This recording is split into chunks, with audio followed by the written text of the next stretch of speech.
শিক্ষার্থী বন্ধুরা, আবার দেখা হলো তোমাদের সাথে। আলহামদুলিল্লাহ ভালো আছি আমি, আল্লাহর রহমতে এখনো।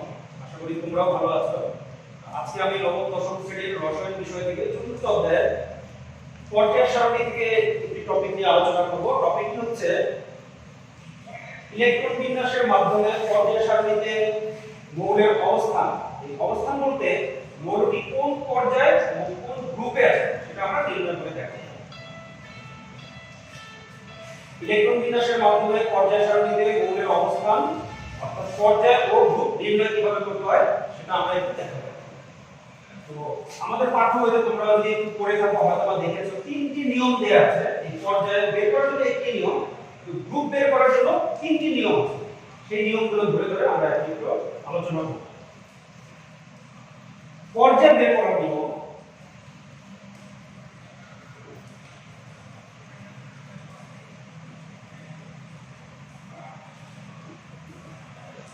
মৌলের ইলেকট্রন বিন্যাসে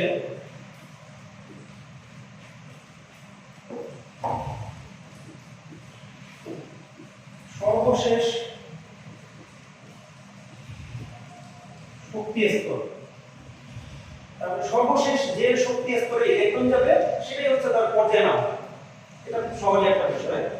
আর গ্রুপ বের করার জন্য যে নিয়মগুলো আছে আমরা একটু দেখি। গ্রুপ নির্ণয়,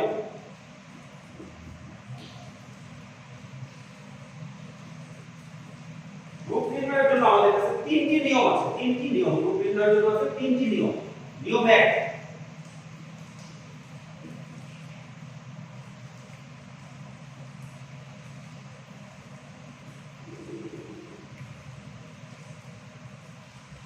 সর্বশেষ শক্তি স্তরে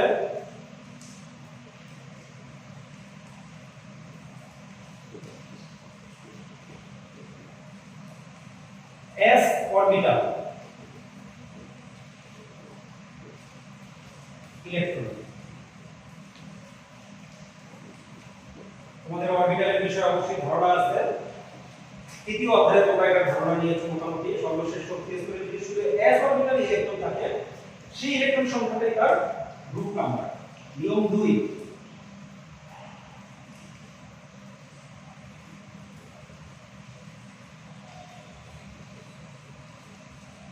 সর্বশেষ শক্তি স্তরে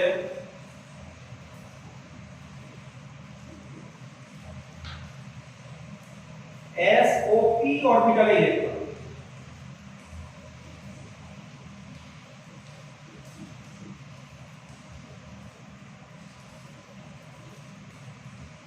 তখন গ্রুপ নাম্বারটা হবে s এর ইলেকট্রন যোগ p এর ইলেকট্রন যোগ কত হবে 10 যোগ করে বের করতে হবে। নিয়ম 3,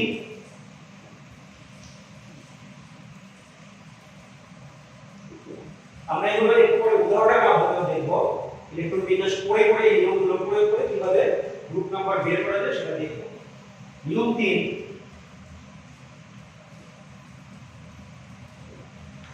সর্বশেষ শক্তি স্তরে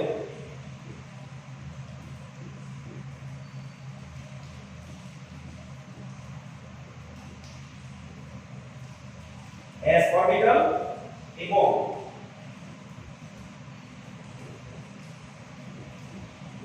তার পূর্বের শক্তি স্তরে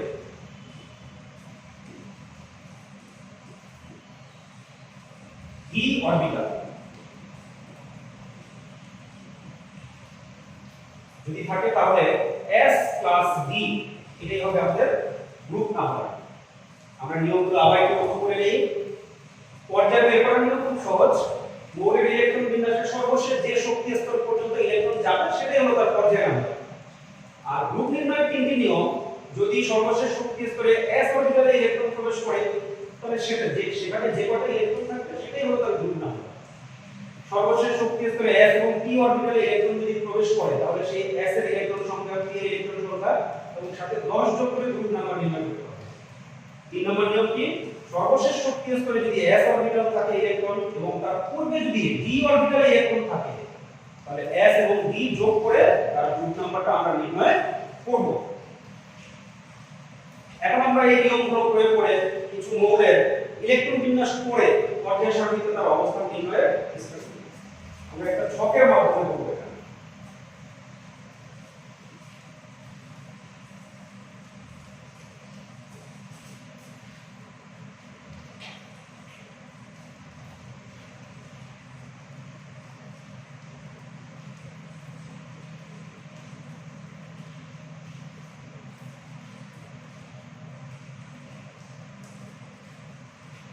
এই ঘরে আমরা লিখব মৌল,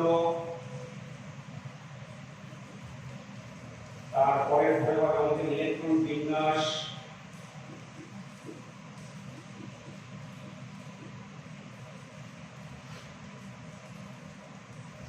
এরপরে আমরা পর্যায় নির্ণয় করব,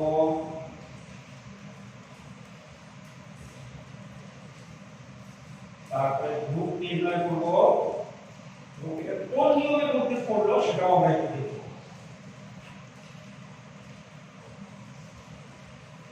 আমরা প্রথমে একটি মৌল নিতে যাচ্ছি লিথিয়াম, যার পারমাণবিক সংখ্যা হচ্ছে কত 3। ইলেকট্রন বিন্যাস করার জন্য যে নিয়ম সেটা আমি পাশে একটু তুলে রেখেছি। আমরা এই নিয়ম অনুযায়ী ইলেকট্রন বিন্যাসটা করব, যেটা আমরা তৃতীয় অধ্যায়ে এটা ধারণা কিন্তু নিয়েছি, সম্পূর্ণভাবে নেওয়া হয়েছে। তো প্রথমে ইলেকট্রন যাবে আমার 1s অরবিটালে, এবং আমরা জানি s অরবিটালে সর্বোচ্চ কি দুইটা ইলেকট্রন যেতে পারে, তাহলে এখানে দুইটা দিয়ে দিলাম। 1s এর পরে ইলেকট্রন যাবে 2s এ, 2s এ দুইটা ইলেকট্রন যেতে পারে, কিন্তু আমরা এখানে দেখতে পাচ্ছি ওর ইলেকট্রনই আছে মাত্র 3টা, মানে দুইটা তো অলরেডি দিয়ে দিয়েছি, তাহলে একটা থাকে হাতে।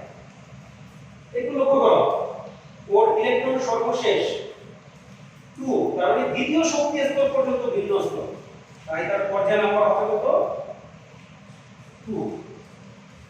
গ্রুপ সর্বশেষ শক্তি স্তর 2, এবং সেখানে শুধুমাত্র s অরবিটালে ইলেকট্রন আছে, তারপরে আমাদের নিয়ম 1 এর মধ্যে পড়ে যাচ্ছে, এটা 1 নম্বর নিয়ম। 1 নম্বর নিয়মে কি বলা ছিল, সর্বশেষ শক্তি স্তরে যদি শুধু s অরবিটালে ইলেকট্রন প্রবেশ করে, তাহলে সেই s অরবিটালে ইলেকট্রনটাই হচ্ছে তার গ্রুপ নাম্বার, তার মানে সে গ্রুপ 1 এর মৌল। এটা আমরা তাহলে ইংরেজিতে লিখে দিই 1 নম্বর নিয়ম। এরপর আমরা আরেকটা মৌল নেই, পটাশিয়াম, যার পারমাণবিক সংখ্যা হচ্ছে 19। ইলেকট্রন বিন্যাস করি প্রথমে 1s, দুইটা যাবে, তারপরে কি আছে সিরিয়ালে 2s, দুইটা যাবে, s এর সর্বোচ্চ দুটোই যেতে পারে। 2s এর পরে ইলেকট্রন কোথায় যাবে, 2p তে যাবে। আমরা জানি p অরবিটাল মানে কি সর্বোচ্চ 6টা ইলেকট্রন ধারণ করতে আছে, 2p6, তারপরে ইলেকট্রন কোথায় যাবে 3s এ, 3s মানে দুইটা, s মানে দুইটা, 3s এর পরে ইলেকট্রন কোথায় যাবে 3p তে, 6টা। আমাদের আবার লক্ষ্য রাখতে হবে যে 19টি হয়ে যায় কিনা। আমরা দেখতে পাচ্ছি 2 এর 2 4 8 6 10, 10 আর 2 12 আছে 18টা হলো, একটা ইলেকট্রন আছে। এই ক্ষেত্রে একটা ব্যতিক্রম আছে, তোমরা তৃতীয় অধ্যায়ে শিখেছো যে 3d উপশক্তি স্তরে ইলেকট্রন দেবার আগেই 4s উপশক্তি স্তরে দিয়ে নিতে হয়, এবং এটার কারণ আমরা জানি, তৃতীয় অধ্যায়ে শিখেছি যে অধিকাংশ দুর্বল অপেক্ষাকৃত দুর্বল অরবিটালে আগে ইলেকট্রন দিয়ে নিতে হয়। এখানে 4s অরবিটালটা দুর্বল আর 3d হচ্ছে শক্তিশালী, তাই 4s কে আগে ইলেকট্রনটা দিয়ে নিতে হয়। তাই আমরা এখন 4s এ ইলেকট্রনটা দিয়ে দিব। আমাদের হাতে আছে একটা ইলেকট্রন, তাই একটাই আমরা এখানে দিয়ে দিলাম। যদি দুইটা থাকতো আমরা দুইটা দিতে পারতাম।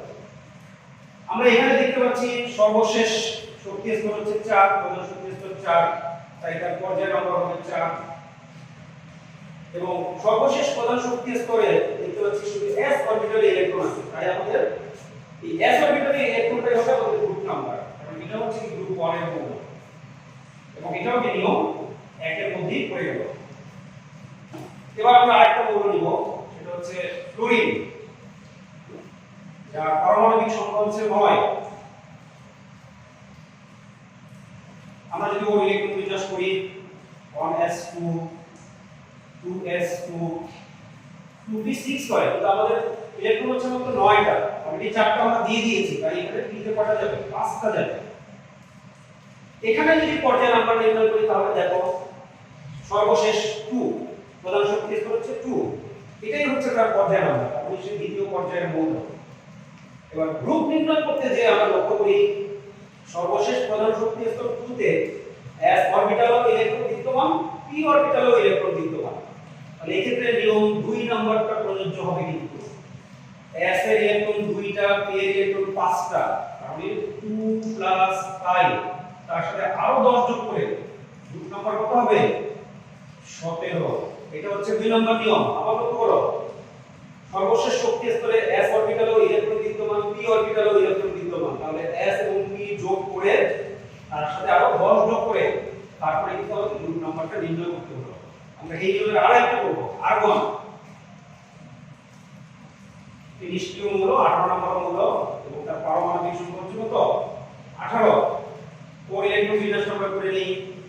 1s2 2s2 2p 6 10টা হলো। তারপরে যাবে 3s এ যাবে 3s2 3p 6। ওর কিন্তু 18টা কমপ্লিট হয়ে গিয়েছে। এখানেও আমরা দেখতে পাচ্ছি তার সর্বশেষ প্রধান শক্তি স্তর কি? 3। তাহলে তার পর্যায় নাম্বার হবে 3। গ্রুপ নাম্বার সেম 2 নাম্বার নিয়ম। সর্বশেষ শক্তি স্তরে s এ ইলেকট্রন প্রবেশ করেছে এবং p তে ইলেকট্রন প্রবেশ করেছে। তাহলে s এ আছে 2টা, p তে আছে 6টা। তাহলে 2 6 সাথে আরো 10 যোগ করতে হবে। এটা একটা নিয়ম। 18 নম্বর গ্রুপের মৌল মনে করে দেখো, নিষ্ক্রিয় মৌল 18 নম্বর গ্রুপে কিন্তু বিদ্যমান আছে। এবার আমরা তিনের নিয়ম ফলো করে এরকম একটি বা দুটি মৌল দেখব। আমরা নিতে পারি ভ্যানাডিয়াম, যার পারমাণবিক সংখ্যা হচ্ছে কত? 23। আমরা ওর ইলেকট্রন বিন্যাসটাকে করে নিই। 1s2 2s2 2p6 3s2 3p6 3p6 করে 10টা 18টা হয়। এখন আমাদের হাতে কিন্তু 5টা আছে। 4s এর আগে দিতে হবে, তারপরে 3d তে দিতে হবে।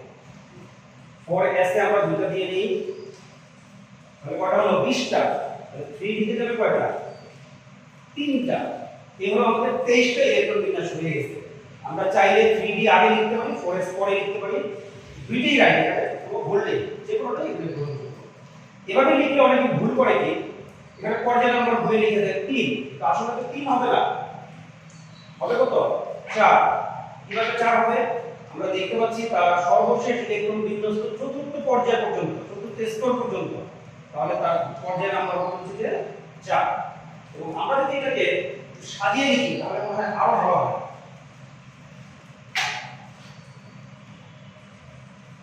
3d3 4s2। এখন দেখো আমাদের ধরতে কিন্তু খুব সুবিধা হচ্ছে।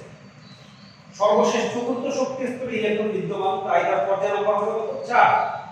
এবার গ্রুপ নাম্বার নির্ণয় করতে যে 3 নাম্বার নিয়মটা একটু খেয়াল করো। সর্বশেষ প্রধান শক্তি স্তর 4, সেখানে ইলেকট্রন বিদ্যমান s এ, কিন্তু ঠিক তার আগে দেখো, তার আগের শক্তি স্তর 3 কিন্তু d বিদ্যমান ইলেকট্রন আছে, যেটা কিনা এগুলোতে ছিল না। সর্বশেষ শক্তি স্তর ছিল 4s, কিন্তু তার আগে 3d ছিল না। এখানে 2s 1d নেই, যদি 1d হয় না। 4s এর আগে 3d ছিল না, তাই s টাই ছিল তার গ্রুপ নাম্বার। এই ক্ষেত্রে 4s s আছে 2টা এবং ঠিক তার আগে d অরবিটাল ইলেকট্রন আছে 3টা। মানে 3 এবং 2 যোগ করে গ্রুপ নাম্বার হবে কত? 5। এটাই হচ্ছে আমাদের 3 নাম্বার নিয়ম। এবার আমরা আরেকটা মৌল দেখব।